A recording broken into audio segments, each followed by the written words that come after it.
أنا سامي مصطفى الساعدي من مدينة طرابلس من ليبيا. حاليا أشغل أو أعمل في مجلس البحوث والدراسات الشرعية بدار الإفتاء. أنا حاليا الأمين العام لمجلس البحوث التابع لدار الإفتاء الليبية، وكنت في السابق وزيرا في بعض حكومات ثورة 17 فبراير، وزيرا لرعاية أسر الشهداء والمفقودين، وتخصصي في الأصل هو الدعوة والتعليم والتربية من خلال الخطابة في المساجد والدروس والتأليف والكتابة المقالات الشرعية والسياسية والإسلامية. ثورة 17 من فبراير قامت بعد تراكمات كثيرة من الظلم والقمع والاستبداد من نظام معمر القذافي، ولكن وصل الأمر ذروته وتزامن الأمر مع هبوب رياح التغيير، رياح الربيع العربي على المنطقة العربية والإسلامية في تونس وفي مصر وفي سوريا وفي اليمن. فطبيعي أن يتأثر الشارع الليبي والمجتمع الليبي، الشعب الليبي بذلك، ويأخذ ترتفع روحه المعنوية ويقوى عنده الأمل في تغيير هذا النظام المستبد. وأشير هنا باختصار إلى حادثتين ربما كان كل منهما بمثابة القشة التي قصمت ظهر النظام المثقل أصلا بملفات الظلم والقمع والقتل والتنكيل بأي خصوم سياسيين أو معارضين بالكلمة أو بغيرها. هاتان الحادثتان، الأولى هي المذبحة الشهيرة التي نفذها النظام وقتل بها 1269 شهيدا بإذن الله في داخل السجن الكبير المعروف بسجن أبو سليم في طرابلس. قتل هؤلاء السجناء وأكثرهم لا يشتغل بالأمور السياسية أصلا، فقط كان يصلي، شابا يصلي في المسجد وله لحية. والقذافي طبعا نظامه كان قمعيا بامتياز، يحارب حتى المظاهر الإسلامية خاصة في الثمانينيات وفي التسعينيات، إلى أن حصل شيء من الانفراج وتغيرت سياسة النظام قليلا في بعد 2000 خصوصا. المهم أن هؤلاء السجناء قتلوا ظلما وعدوانا بدم بارد في أقل من 3 ساعات، وهم معصوبو الأعين ومكتوفو الأيدي خلف ظهورهم. وكان وكنت أنا متابعا لهذا، مع أني كنت في خارج البلد، لكن تابعت هذه القضية وتفصيلاتها لأن عندي أخوان شقيقان أكبر مني قتلا واستشهدا بإذن الله تعالى في هذه المذبحة. هذه القضية طبعا النظام تكتم عليها وحاول أن يخفي حتى جثة القتلى بطرق مختلفة وبشعة، أحيانا بالإحراق وأحيانا بصب مواد كيماوية على الجثث ونقلها من مكان إلى مكان، ولكن أبى الله إلا أن يكشف هذه الحقيقة. وابن القذافي سيف الإسلام القذافي عندما بدأ يظهر على المشهد السياسي الليبي أراد أن يظهر شيئا من الانفتاح والحرية وبعض التحقيقات في بعض المخالفات التي ارتكبت على أيدي رجال النظام، فأظهر أو أعطى هامشا لبحث هذه القضية. وهذا شجع أسر هؤلاء الضحايا الشهداء، شجعهم أن في سنة 2010 بالتحديد، في آخر سنة تقريبا أو التي قبلها من عمر النظام، تشجع هؤلاء الأسر وأصبحوا يتظاهرون في مدينة بنغازي في الشرق الليبي ويطالبون بجثث أبنائهم وأماكن، أن يعرفوا أماكن القبور، وأن يحاسبوا ويحاكموا القتلة المجرمين الذين قتلوا هؤلاء الشباب في السجن ظلما وعدوانا. ورفض كثير منهم أن يأخذ التعويض. أنا شخصيا، أنا وأسرتي، عرض علينا تعويض في مقابل قتل إخوتي أخوي الاثنين، ونحن رفضنا أن نأخذ هذا التعويض. فهذه طبعا بدأ ظهور هذه الأسر وتظاهرهم أسبوعيا، وأيضا استمر إلى ما قبل الثورة بأيام. كانت أسر هؤلاء الشهداء يخرجون في الشوارع ويطالبون بمعرفة قبور أبنائهم ومحاسبة ومحاكمة القتلة، والنظام اصطنع مظاهرة مضادة لهذه المظاهرة من رجال الأمن، وحصل بينهما اشتباك ومشادة، وقبض على بعض هؤلاء المتظاهرين من أسر الشهداء، وعلى رأسهم الأستاذ فتحي تربل وهو محامي من بنغازي، كان ناطقا باسم هؤلاء الأسر المظلومة. فازداد اشتعال الغضب، ومع وجود كما أشرت مع وجود تيار التغيير في المنطقة في تونس وفي مصر وفي غيرهما، ارتفع سقف المطالب في تلك الليلة، وطالبوا بإخراج الأستاذ فتحي تربل ومن معه من المعتقلين.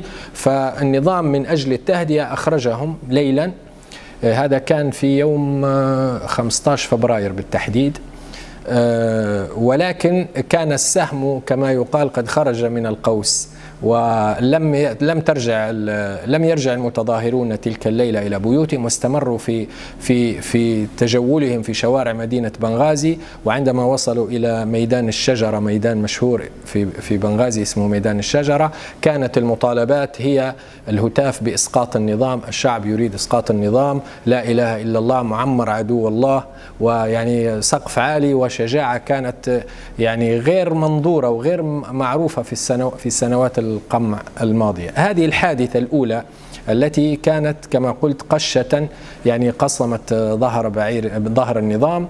الحادثة الأخرى وهي تتعلق بالرسوم المسيئة إلى رسولنا ونبينا محمد صلى الله عليه وسلم، التي رسمها رسام دنماركي، ثم أعاد نشرها وطبعها على بعض الملابس وزير الإصلاحات الإيطالي في سنة 2006، وأعلن في الإعلام أنه سيلبس هذه الألبسة ويوزعها على من يريد، وكان يعني متعصبا تعصبا دينيا وعرقيا ضد العرب والمسلمين. فعندما حصلت هذه الحادثة، وتحديدا يوم 14 فبراير 2006، طبعا خرجت مظاهرات غاضبة كما خرجت في أول ظهور هذه الرسوم المسيئة إلى النبي صلى الله عليه وسلم في مختلف أرجاء العالم الإسلامي ومنها ليبيا. عندما حصل هذا الموقف من الوزير الإيطالي، خرج مجموعة من الشباب الليبي من مدينة بنغازي وتظاهروا أمام القنصلية الإيطالية في بنغازي، ووصل الحماس بهم أن صعد أحد الشباب الصغار وهو في عمر 15، صعد على مبنى القنصلية وأنزل العلم الإيطالي، فأطلق عليه أحد الحراس الليبيين للأسف، أطلق عليه النار فقتله. فازداد غضب هؤلاء الشباب، وتعاطف معهم الأسر وكثير من الناس، وهذا كان في يوم 17 فبراير. فأصبحت هذه الذكرى مؤلمة ومؤججة لمشاعر الثورة والرغبة في تغيير الظلم والقمع، ولهذا اشتهرت ثورتنا بثورة 17 من فبراير، رغم أن أحداث 2011 لم تبدأ في 17 فبراير، وإنما بدأت قبلها بيومين. المظاهرات التي طالبت بإسقاط النظام كانت في 15 فبراير تحديدا، ولكن لرمزية هذا التاريخ ولارتباطه بذكرى مؤلمة وارتباطه بشيء مقدس وهو مكانة رسولنا صلى الله عليه وسلم، فأخذت الثورة هذا الاسم وهذا اللقب، ثورة 17 فبراير، كما عرفت أيضا بثورة التكبير، لأن شعار التكبير كان ظاهرا في مختلف مدن ليبيا في المظاهرات التي خرجت في 2011. طبعا لابد أن يعني نعرف من هو خليفة حفتر حتى نتصور المسألة تصورا جيدا، ونستغرب نحن من أناس آمنوا بمبادئ ثورة 17 فبراير ونادوا أو أيدوا النداء بسقوط نظام معمر القذافي، يؤيدون حفتر زميل معمر القذافي في انقلابه وشريكه في الجرائم في تشاد أو في ليبيا، والشخصية النرجسية المستبدة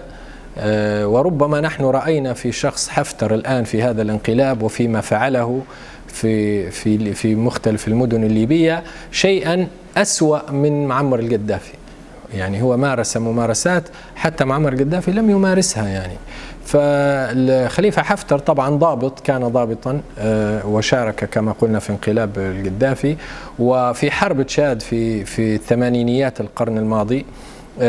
كلفه معمر القذافي بأن يكون آمرا للقوات الليبية التي تحارب والتي دخلت إلى تشاد ومارست ممارسات يعني جرائم حرب فعلا وعلى الليبيين وعلى التشاديين. ومن جرائم حفتر التي أذكرها الآن على وجه الاختصار في ملف حرب تشاد أنه خطف أبناء المدارس الإعدادية والثانوية وأخذوهم في حافلات في باصات من مدارسهم وكذبوا عليهم وقالوا لهم إننا سنذهب إلى احتفال كبير في منطقة أخرى. ونقلوهم وذهبوا إلى المطار وركبوا من الطائرة، وجدوا أنفسهم فجأة في صحراء تشاد في المعسكر أمام العدو يعني. وطبعا حفتر هزم في معركة مشهورة في حرب تشاد في 22 مارس 87 سنة 87 عرفت بمعركة وادي الدوم. كان معسكره في منطقة وادي الدوم، فأسر حفتر ومعه مئات من الجنود في يد القوات التشادية. ولهذا الآن القوات حكومة الوفاق التي تدافع عن طرابلس أمام هذا المعتدي حفتر يسمون عمليتهم وادي الدوم رقم 2.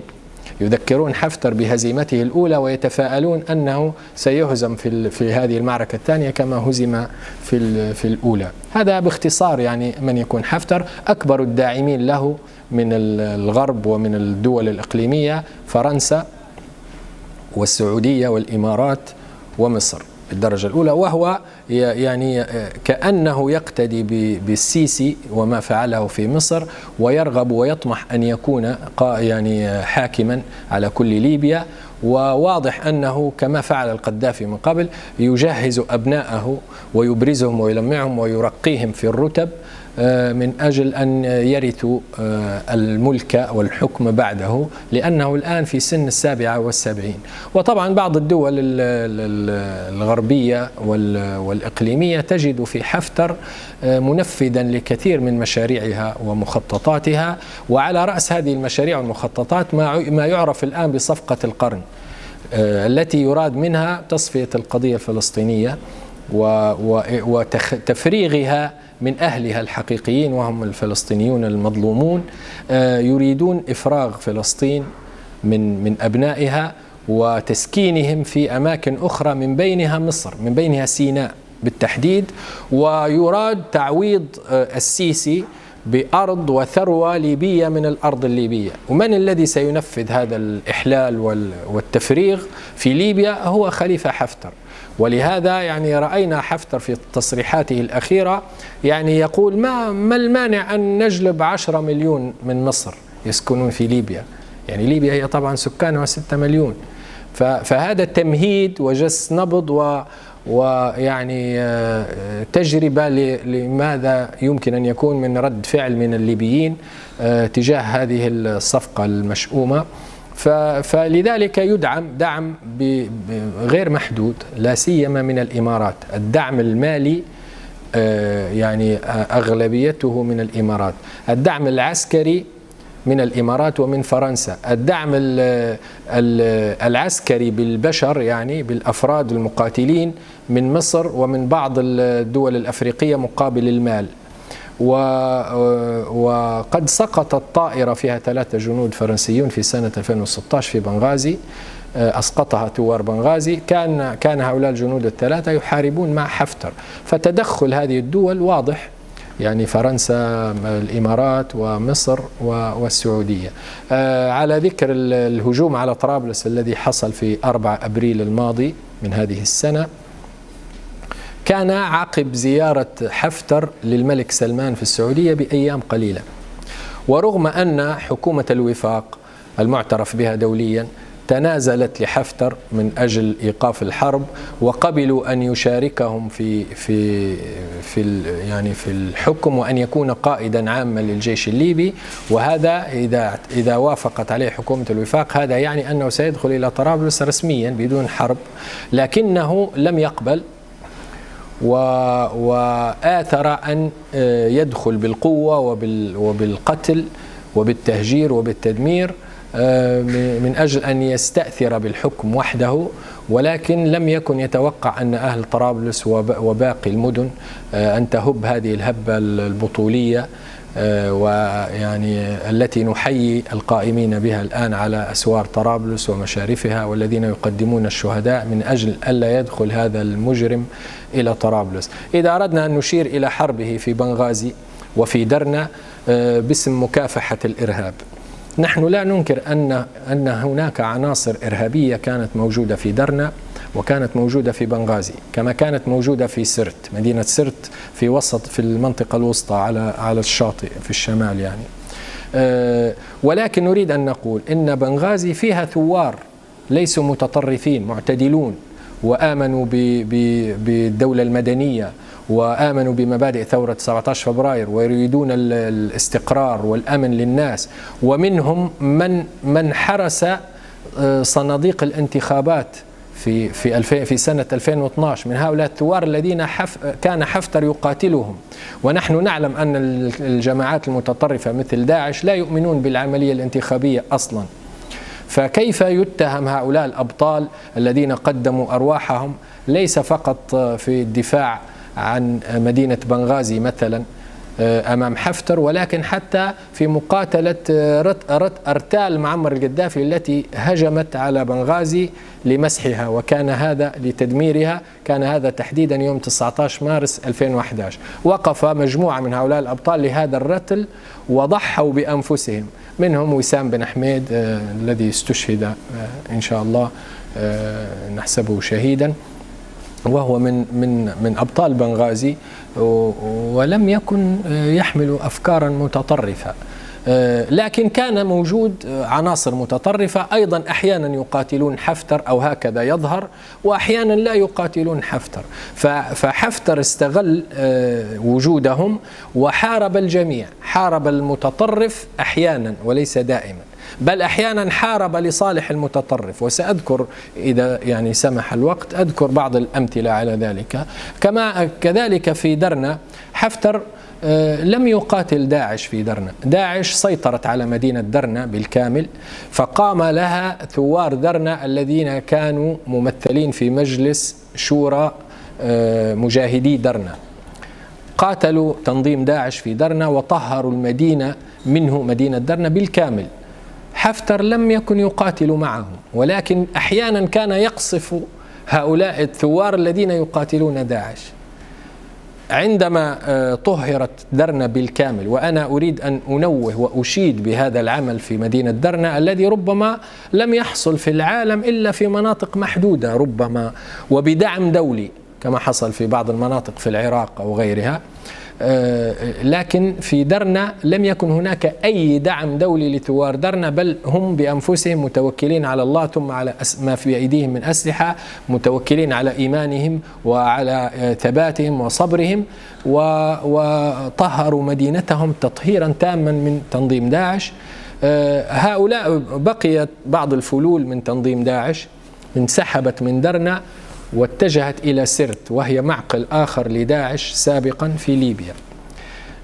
800 كيلو تقريبا من درنا إلى سرت مرت هذه الفلول وبقايا داعش بأسلحتهم وسياراتهم من أمام حراسات حفتر وقوات حفتر وبوابات حفتر، لم تطلق عليهم طلقة واحدة.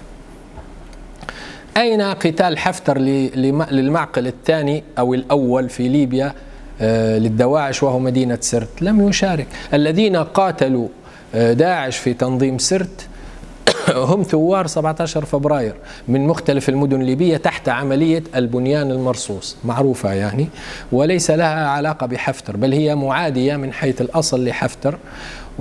ولهذا الناطق الرسمي باسم حفتر والأبواق الإعلامية المأجورة لحفتر تقول إن قوات البنيان المرصوص متطرفون وقاعدة وينتمون إلى تنظيم القاعدة.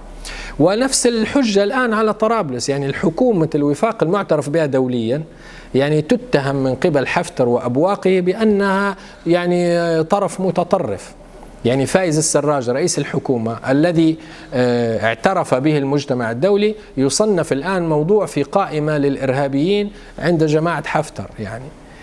يعني كثير من الناس ربما لوجود بعض العناصر المتطرفة في بنغازي وفي درنا يعني صدق شعارات حفتر وظن أن حفتر سيأتي بالأمن وبالاستقرار وبالرخاء لتلك المدن، ولكن الآن الحالة في مدن بنغازي ودرنا وغيرها البيضاء وغيرها تعاني، وإلى أيام قلائل يعني الجثث يقتل الناس وترمى جثثهم على قارعة الطريق، ومنهم رجال مسنون. يعني رجل من مدينة ترهونة يقيم في بنغازي عمره 70 سنة قتل تقريبا قبل 4 أيام ووجدوا جثته في الشارع، وهذا كثير حصل. يعني طبعا كانت هناك اغتيالات تنفذ في بعض الإعلاميين وبعض الضباط السابقين في بنغازي ووصلت إلى مئات،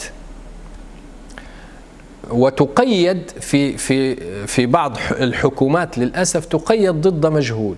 لم تكشف وزارة الداخلية في حكومة علي زيدان مثلا الذي هو الآن يؤيد حفتر، كان رئيسا للوزراء في السابق، لم تكشف وزارة الداخلية أو وزارة العدل أو غيرهما أو المباحث الجنائية أو غيرها لهذه الحكومة عن قضية واحدة، لم يحققوا ويصلوا إلى الفاعل المجرم.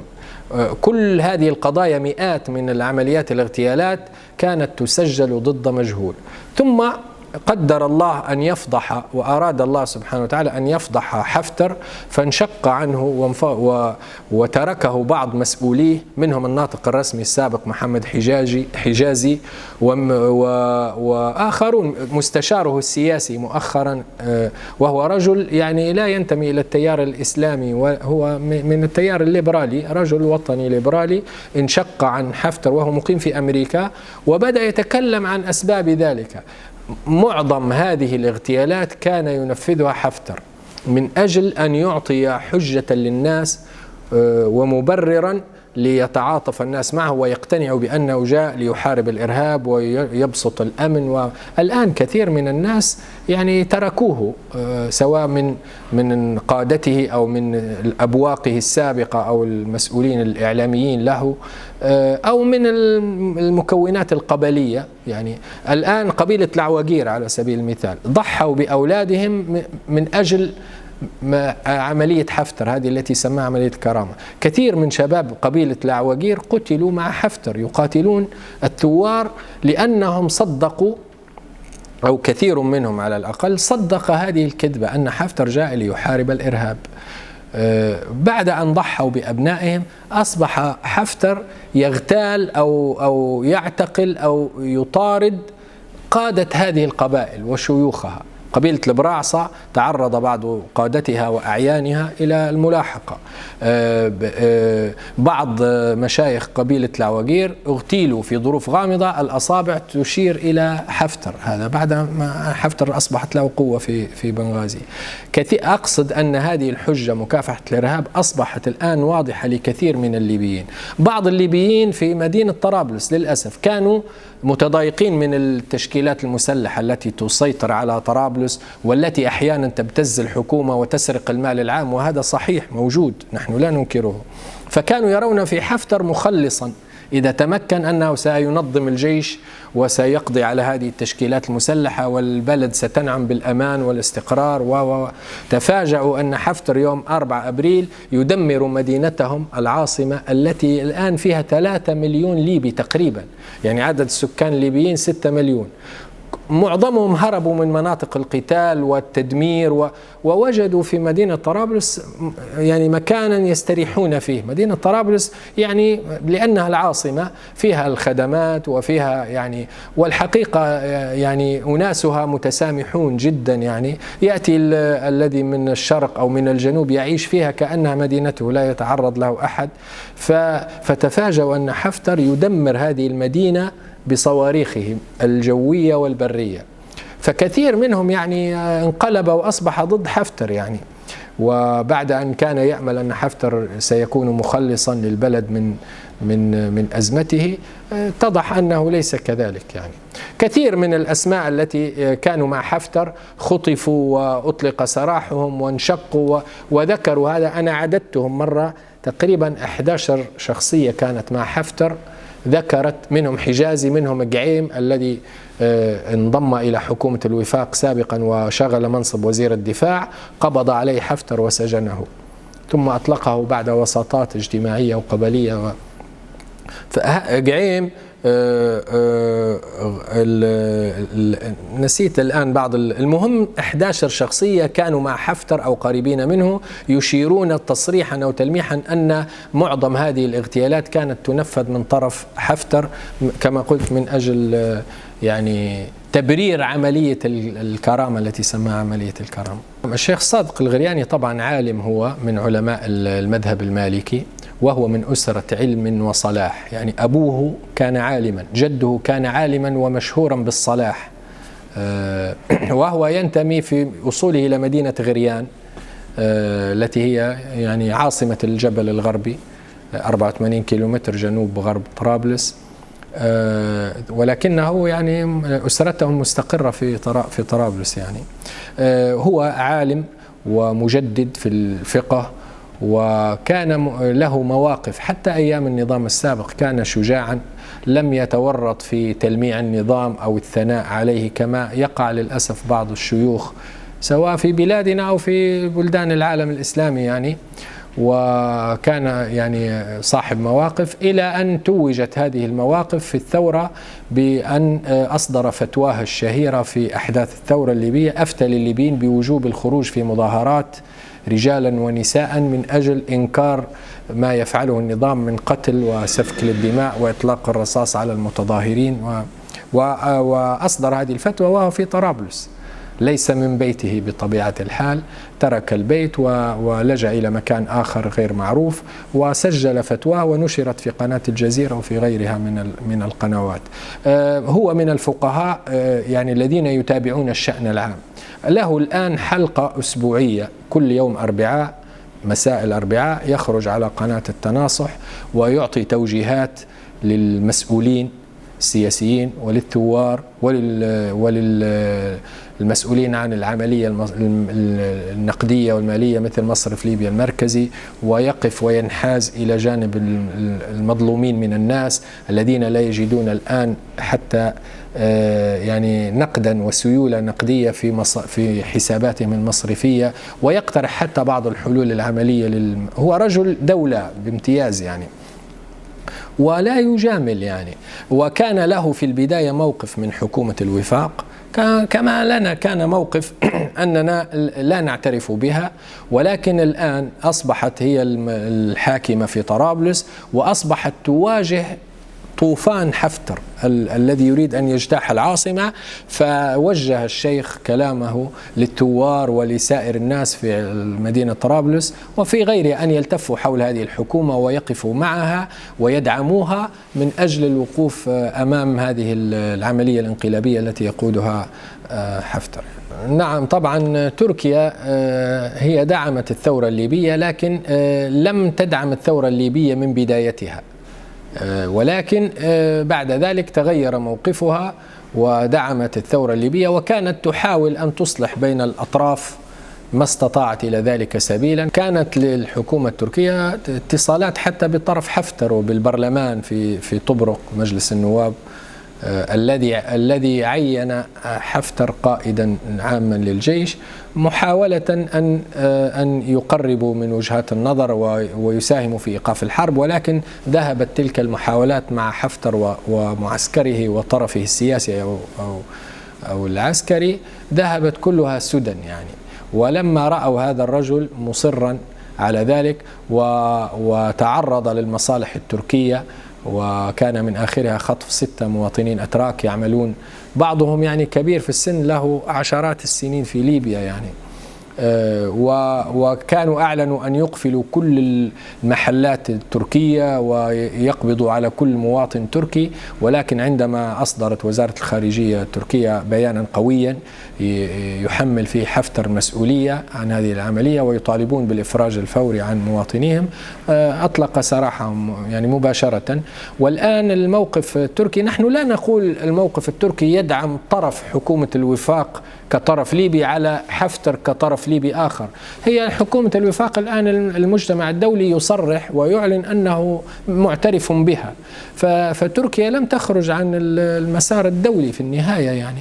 بعض الناس يريدون أن يقولوا أن تركيا تتدخل في الشأن الليبي وتنصر طرفا على طرف. حتى لو كان هذا حقيقة، أنا رأيي الشخصي هذا ليس فيه شيء إذا اتضح أن هذا طرف مظلوم يقتل المدنيون فيه وتصادر حقوقهم من طرف ظالم معتدي لم يجد من يكفه. هذا تدخل إيجابي في وجهة نظري، ولكن هذا ليس تدخلا لطرف ضد طرف، هذا تأييد للحكومة المعترف بها دوليا ضد طرف انقلابي يعني لم يراعي لا شرعا ولا سياسة ولا دستورا ولا يعني. هو أعلن في بداية عملية الكرامة أعلن أنه جمد الإعلان الدستوري وجعل المؤتمر الوطني العام الذي انتخبه الليبيون في ذلك الوقت جعله هدفا لعملياته، وطلب من أعضائه أن يتوقفوا عن عملهم ممارسة عملهم يعني. وبعض الناس يقول هذه ليست انقلابا عملية. إذا لم يكن هذا انقلابا، ما هو تعريف الانقلاب؟ ضابط عسكري يعلن تجميد الإعلان الدستوري ويهدد الجسم أو المجلس التشريعي الذي انتخبه الناس.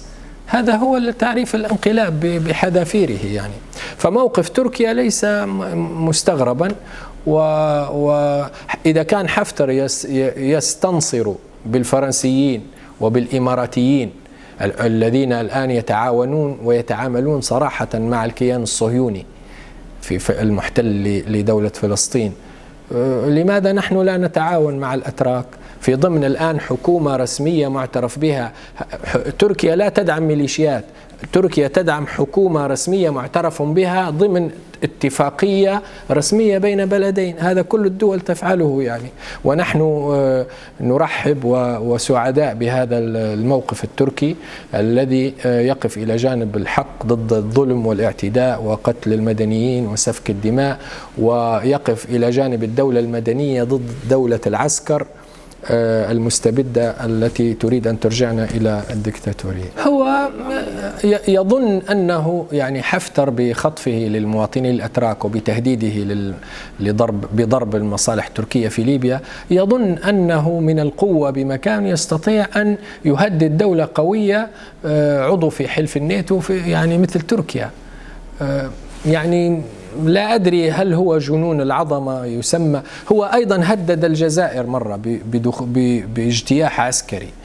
الجزائر أيضا دولة قوية يعني أمنيا وعسكريا وسياسيا، دولة قوية في المنطقة يعني. فهذا يعني هذا الجنون يعني يودي بصاحبه إلى التهلكة يعني. ولذلك هو رجع من أول الطريق عندما أصدرت وزارة الخارجية بيانها تطالب بالإفراج الفوري عن هؤلاء المواطنين الأتراك، أفرجوا عنهم فورا يعني. هناك عوامل يقيم بها الإنسان هل هذا الوضع جيد أو سيء، هل هذا الوضع أفضل من الوضع السابق أو أسوأ.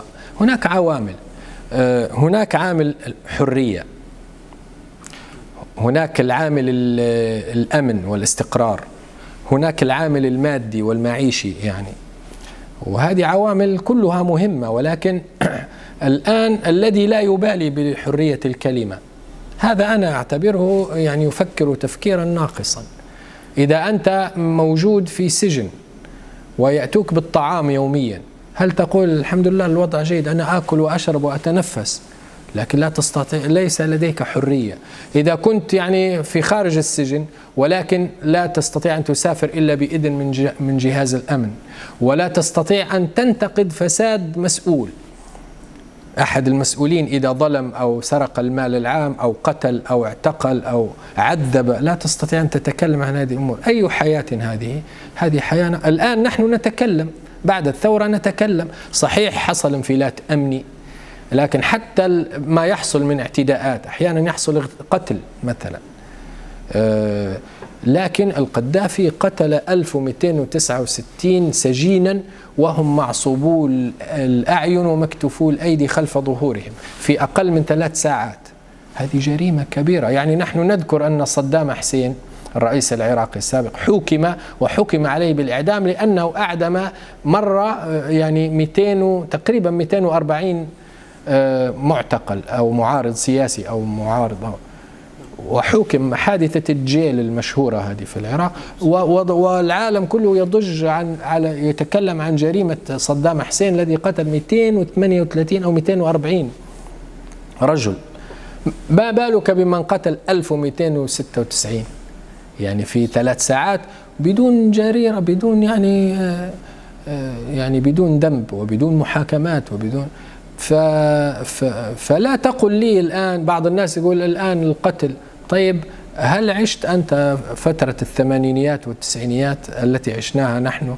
أنا بعض الناس الصغار الليبيين يناقشني، قل له أنت لم تعش ما عشناه نحن في وقتنا، خاصة فترة السبعينات والثمانينيات وجزء من التسعينات. كانت فترة قاسية جدا. أنا كنت طالبا في الجامعة، كانت الدبابات يوم 7 أبريل التي سماها القذافي ثورة الطلاب، كانوا في فترة معينة كل سنة يشنقون بعض الطلبة المعارضين في كليتهم، يدخلون بالسلاح إلى الجامعة، والجامعة محترمة يعني حتى بعض الناس يسميها الحرم الجامعي، يدخلون بالدبابات. مرة دخلوا علينا في كلية الهندسة بالدبابات، اللجان الثورية يشنقون، واللجان الثورية من بعض النساء اللجان الثورية بعد أن يشنق الرجل يتعلقون أو يتعلقن برجليه حتى يعني يتأكدوا من موته أو يعني يشاركوا في شنقه، في قتله شنقا. يعني هذه كيف نفسية طالب في الجامعة يرى هذه المناظر أمامه؟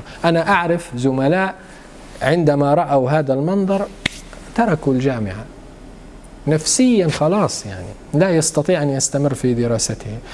حتى العامل المادي الآن، العامل المادي أنا أعرف يعني في فترة الثمانينيات والتسعينات وحتى بعدها، يعني لا تستطيع أنت أن تكون ثروة بالحلال وبالتجارة وبالاستثمار إلا بفساد مالي وإداري أو بتملق ومدح للنظام، أو أنك تسجل في اللجان الثورية أو رجل من اللجان الثورية أو من الأمن يساعدك وهكذا.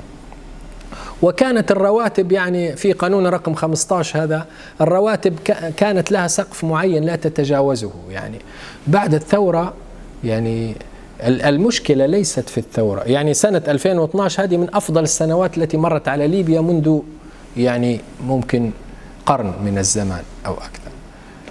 حتى الناحية المادية كانت أفضل بكثير من السابق. يعني كانت الرواتب العالية تصل إلى 1000 يعني دينار على الأكثر، 800 900 1000. بعد الثورة أصبح الشباب والطلبة والعمال والتجار يعني يتكلمون ب10,000 و20,000، يعني واضح كان الوضع. نعم يعني والحرية موجودة، تنتقد من تشاء. الآن حتى أنت الآن حفتر لا يستطيع أحد أن ينتقده في بنغازي. الآن من أيام قلائل، من أقل من أسبوع، خطفت مرأة وهي عضوة في برلمان طبرق لأنها فقط انتقدت الحرب على طرابلس. خطفت هي وزوجها. يعني أين الحرية التي وعدهم بها؟ أين الرخاء الذي وعدهم به حفتر؟ فأنا تقييمي أن الوضع على ما فيه من سوء، وسبب هذا السوء هو ما يسمى بالدولة العميقة والثورة المضادة التي تريد أن تفسد على الناس حياتهم وثورتهم حتى يندموا ويحنوا إلى النظام السابق. العيب ليس في مبدأ الثورة على الظلم والدعوة إلى الحرية وإلى العدل وإلى الاستقرار والرخاء، ولكن الأيدي السوداء التي تدخل تريد أن تفسد على الناس ثورتهم وحياتهم، هذه هي المشكلة، وهذا هو التحدي الذي يواجهنا إلى اليوم. لابد أن نقف في وجه هذه الأيادي، لابد أن ندفع بكل قوة ونساهم بكل قوة في بناء الدولة المدنية الجديدة، دولة ليبيا الجديدة، كما حلم بها الليبيون وطالبوا بها عندما خرجوا في مظاهراتهم في سنة 2001. الدكتور محمد مرسي رحمه الله الذي نحسبه من الشهداء، وندعو الله سبحانه وتعالى أن يرفع درجته وأن يغفر له ويرحمه، يعني كان رئيسا مميزا، يعني لم نرى رئيسا يشبهه منذ زمن في بلداننا. رجل متدين، رجل قوي، رجل نظيف ونزيه، رجل شجاع جدا، شجاع. شعرت إسرائيل بالخطر من وجوده، ولهذا سرعان ما انقلبوا عليه. هو لم يحكم إلا تقريبا سنة واحدة، وافتعلوا له الأزمات كما يفعلون الآن، مشكلة الكهرباء، مشكلة الوقود، مشكلة المياه، مشكلة الرواتب، افتعال الأزمات حتى تضج الناس وتخرج إلى الشوارع تطالب بتغييره وتحمل هذه الحكومة الجديدة المسؤولية. بينما يعني الدكتور مرسي رحمه الله كان يجهز مشاريع لو كتب لها التنفيذ وأن تصبح حقيقة واقعة وموجودة في أرض الواقع لتغير حال مصر حتى من الناحية الاقتصادية. كان ينظر إلى البعيد، ولكن الأعداء لم يمهلوه طويلا، وفي انقلاب دموي يعني سفكت فيه دماء، قتل فيه الكثير من الناس من أجل أن يعيدوا حكم العسكر والدكتاتورية في مصر، وجاءوا بالسيسي هذا العميل لإسرائيل من أجل تنفيذ صفقة القرن. وفقدت مصر رجلا ليس من رجال مصر ولكن من رجال الأمة الإسلامية والعربية عموما. أنا زرت مصر في أيام حكم السيسي، وكنا في مؤتمر للعلماء، وفي نهاية المؤتمر اختاروا وفدا من العلماء ليزوروا الدكتور مرسي، وكنت أنا واحدا من هذا الوفد، والتقينا به أذكر أنه كان في يوم خميس وكان صائما، أفطر ثم صلى بنا المغرب وصلى بنا العشاء، وكان حديث حول قضايا المسلمين، قضية الثورة السورية والوضع في المنطقة وغيره.